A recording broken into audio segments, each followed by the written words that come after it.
I hope everyone had a nice break, and welcome back to the end of the world. So as you know, World War III has started. The United States and Israel have started to attack Iran. And we are now in the fourth day of this war.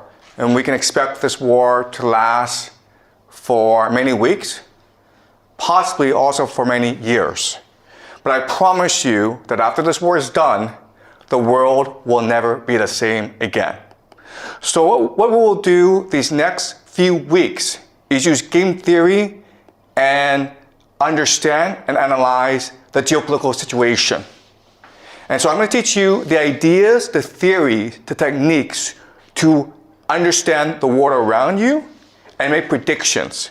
And we can know if our analysis is correct because all this is happening in real time, and so we can test it against reality. All right, so let's go over some basic facts about what's happened so far. So in the early morning of Saturday in Tehran, the Israelis and Americans launched a decapitation strike against the Ayatollah Khamenei, who is the supreme leader of Iran. Now, there are arguments and disputes about as to what happened. The Americans and Israelis said that they had real intelligence about where the leader was, and so they sent airplanes to just bomb the crap out of the place. They also had a spy who was able to record the body of the dead Ayatollah. And then this was announced.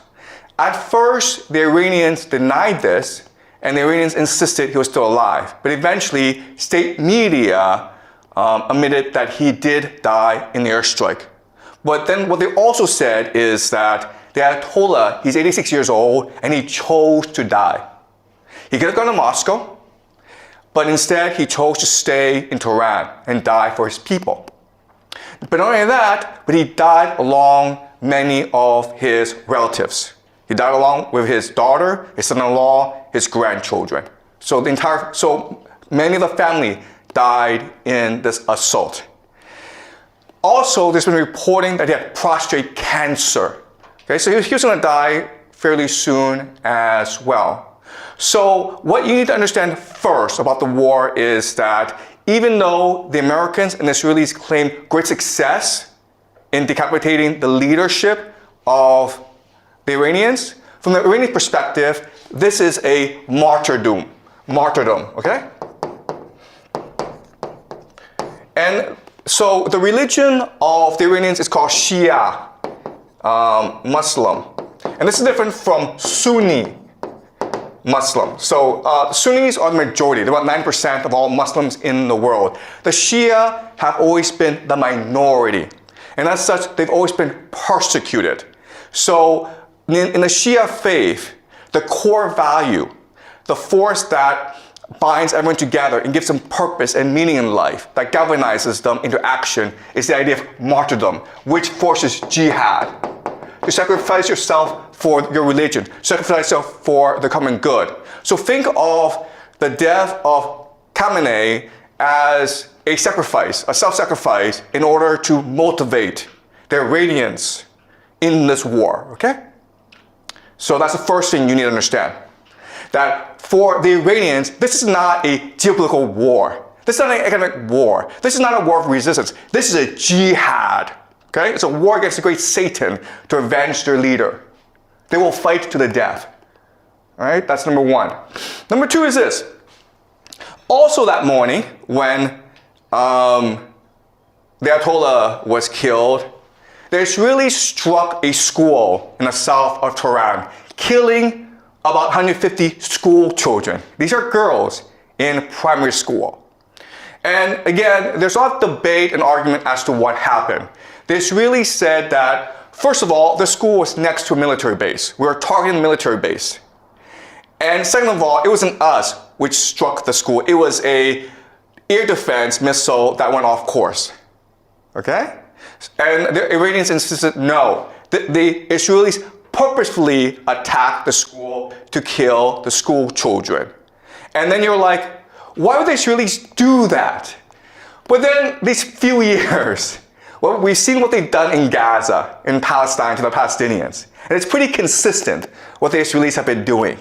All right? So this action against the Israelis, it's meant to show to themselves and the world that we are now all in. Okay? We've made the sacrifice. We are now committed to this war, to winning this war at all costs. And this action has also provoked the Iranian people to resist with their full might, okay?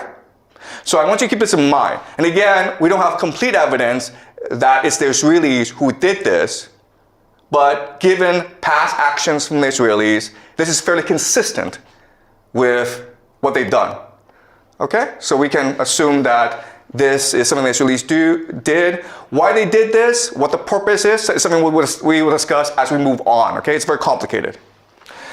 Next, I want to show you this. This is Dubai. And Dubai is considered one of the wealthiest, safest cities in the world. There are thousands, tens of thousands of Westerners who move to Dubai because it's clean, you don't pay any taxes, you make a lot of money, and there are great restaurants. And this is really the economic model of Dubai. It's one of the GCC countries, okay? The Gulf coastal countries. And for the longest time, Dubai had a really good deal because they were under the protection of the American military. So they didn't have to pay for defense.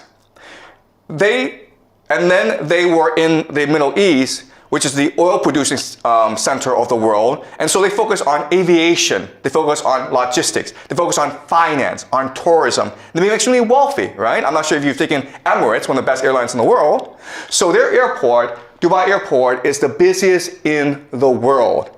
And Dubai, for the longest time, was flourishing under American protection.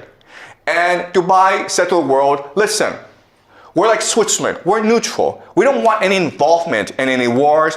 We're here just to take care of our citizens, to make sure everyone has a good time, to make money. And then right after the war started, the Iranians attacked the GCC, okay? Dubai, Abu Dhabi, Bahrain, Qatar, Kuwait, they attacked these places. And these places were like, what's going on? We're neutral, man. We're not involved in this war. And the airport was shut down in Dubai.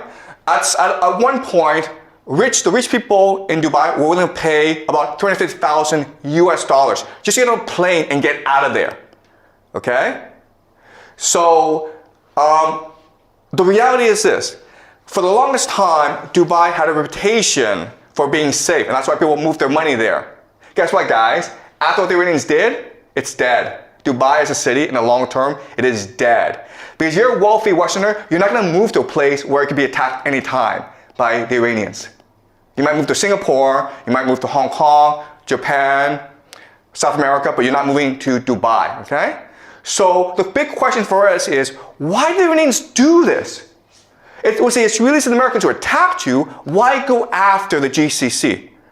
All right? And not only that, but they're escalating the attacks against the GCC. So this is something that we will look at very closely today. Well, the short answer is because these places, even though they pretend to be neutral, they house the American military. They allow the Israelis and the Americans to use their airspace to attack Iran from. All right? So this is Bahrain. Now, Bahrain is interesting, okay? Because I want you guys to remember this. But Bahrain will probably be one of the major centers of this conflict. Because, first of all, this is the American Fifth Fleet. All right? This is their naval base in the Middle East. And as you can see, the Iranians are attacking it with missiles. And it's being blown up. Bahrain is interesting because it has about 50% or even more, okay, Shia, which is the religion of the Iranians. But the people in charge are the Sunnis. And so what makes this strike really important from our perspective is, first of all, not only are the Iranians attacking US military assets, not only are they destroying the economies of the GCC, but they're also trying to ignite a religious war, right? Because you're Shia, you're loyal to the Ayatollah. And if he's dead, then you must, as a religious obligation, now commit jihad against your enemies. And it's no different in other religions where, listen, if you want to kill the Pope, the Catholics would be really angry at you and they would want to kill you, right? So now you have the Shia who will probably eventually arise, creating a revolution in Bahrain, okay? So I think Bahrain will be the first to fall. Dubai will probably go bankrupt, okay? But in the long term, we can expect the entire GCC area, including Saudi Arabia, to eventually collapse, okay? And so this is something we'll use game theory to understand.